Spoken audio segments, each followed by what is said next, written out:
my understanding of how compassion works, and this is from my own tangible experience of stepping into it.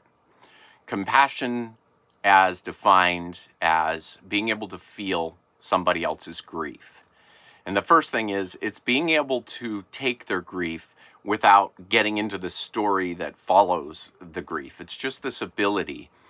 And what I found was it was kind of like a vessel that we have, and I had. I don't know what other people's experience is, but this was what it seems like to me. That the more grief that I could sit in, the bigger my vessel grew. And I began to look at compassion this way, was that I needed to step into these uncomfortable feelings, and I'm going to share why and what happens when we try to escape the discomfort of compassion. So how do these systems work? Well, we have a tool. We have this empathy tool. And probably the easiest way to really relate, at least from my point of view, with empathy and the sensation of empathy is with guys. When we see another guy get kicked in the nards, we just can feel. We could feel that experience, and it's like, it's very visceral. And to me, that's the actual experience, the vagus nerve connecting with compassion, with the grief within somebody else.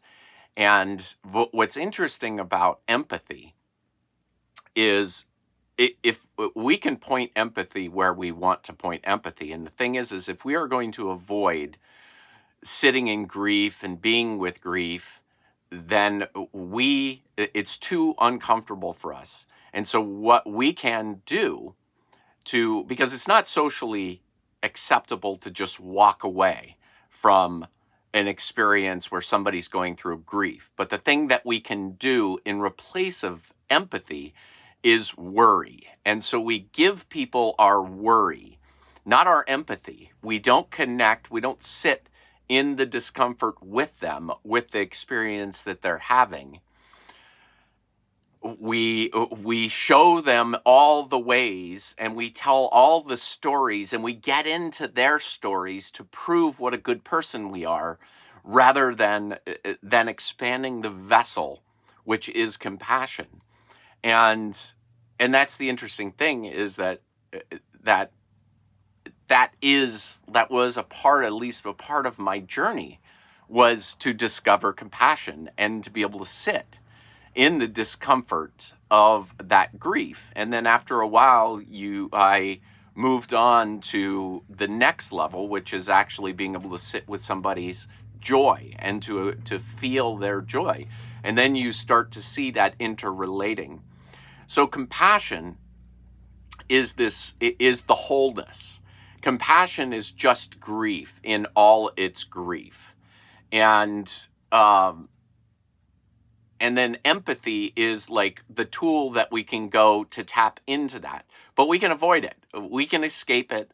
And we have lots of socially acceptable ways to avoid that. Is we become a worry is a giant one. And so we will go and get involved with their grief. And it really is all about us just not wanting to sit in the discomfort of what somebody else is experiencing. And so that's why they say, like, the best thing that we can do if somebody loses somebody's has a heart broken or whatever else, the best thing that we can offer in that moment is silence and just being there and breathing and feeling in, and we can act, and I could feel this vessel within me begin to expand as I did this. And there was just certain times when this became, because that's our first instinct, is we want to fix it and we want to make it better and we want them to make them feel better. And then I think just by accident, I just started being quiet. And it was the weirdest thing, because people would say afterwards, you were just so amazing. And then I thought I didn't do anything. And now recognizing that I did a lot, is that I just continued to expand this vessel, which allowed me to truly understand what compassion is. And compassion is the whole broad spectrum of everything. And if you think about like how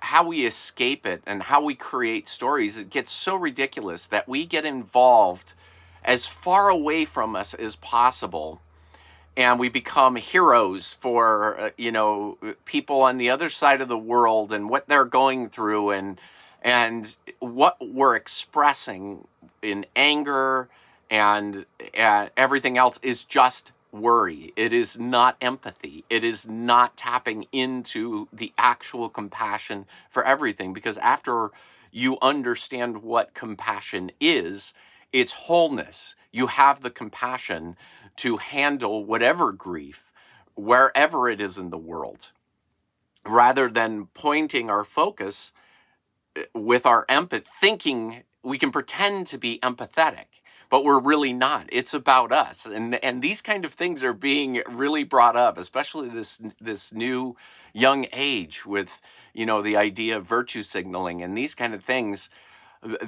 People are starting to get this idea that, man, we are just allowing a discomfort, and then people become these martyrs with their worry, and all they're doing is avoiding the discomfort of sitting in grief and being with grief and understanding grief. So anyway, I hope this is interesting to you, and if you have any thoughts or anything along your path, I would love to hear them. Hope you're having a great day.